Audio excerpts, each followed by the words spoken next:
Hello दोस्तों, अभी हम देखने वाले हैं प्रश्नावली 7.3 क्लास 10 का गणित क्वेश्चन नंबर 2। कह रहा है कि निम्नलिखित में के का मान ज्ञात कीजिए। नीचे जो दिया हुआ है उनमें से के का मान ज्ञात करना है ताकि तीनों बिंदु संरेखी हो। तो दोस्तों, जैसा कि हम जानते हैं संरेखी तभी होता है जब तीनों बिंदु या जो भी बिंदु दिया हुआ हो सभी एक ही लाइन रेखा पर हो। जब एक ही लाइन रेखा पर बिंदु होंगे, चूँकि तीन बिंदु मिल करके त्रिभुज बनता है, मिलने का क्रम अलग अलग होनी चाहिए। यानी कि एक लाइन पर दो बिंदु हो, फिर दूसरी लाइन पर दो बिंदु हो, तीसरी लाइन पर दो बिंदु हो, तभी जा करके त्रिभुज बनते हैं। चूँकि कह रहा है संरेखी, और संरेखी तभी होगा जब सभी बिंदु एक ही लाइन रेखा पर होगा। एक ही लाइन रेखा पर होगा तो त्रिभुज बनेगा नहीं। जब त्रिभुज बनेगा नहीं तो त्रिभुज का क्षेत्रफल होगा 0। तो मान लिया कि ए बिंदु 7 और -2 है, बी बिंदु 5 और 1 है, सी बिंदु 3 और के है, जैसा कि दिया हुआ था। ये हुआ x1 y1, ये हुआ x2 y2, ये हुआ x3 y3। चूँकि तीनों बिंदु संरेखी कह रहा है, इसीलिए त्रिभुज का क्षेत्रफल 0 के बराबर होना चाहिए। चूँकि त्रिभुज बन ही रहा है, त्रिभुज का क्षेत्रफल 0 होगा।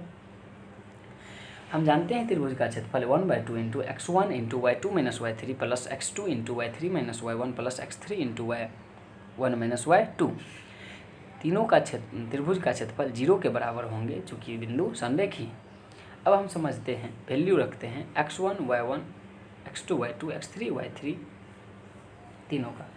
x1 है हम लोग के पास 7 इंटू y2 है हम लोग के पास 1 माइनस y3 है हम लोग के पास k प्लस x2 है 5 इंटू y3 है k माइनस y1 है माइनस में 2, माइनस फॉर्मूला से माइनस में 2, ये वैल्यू यहाँ से माइनस में 2 प्लस x3 है 3 इंटू y1 हो जाएगा माइनस में 2, माइनस फॉर्मूला से y2 हो जाएंगे 1 बराबर में 0।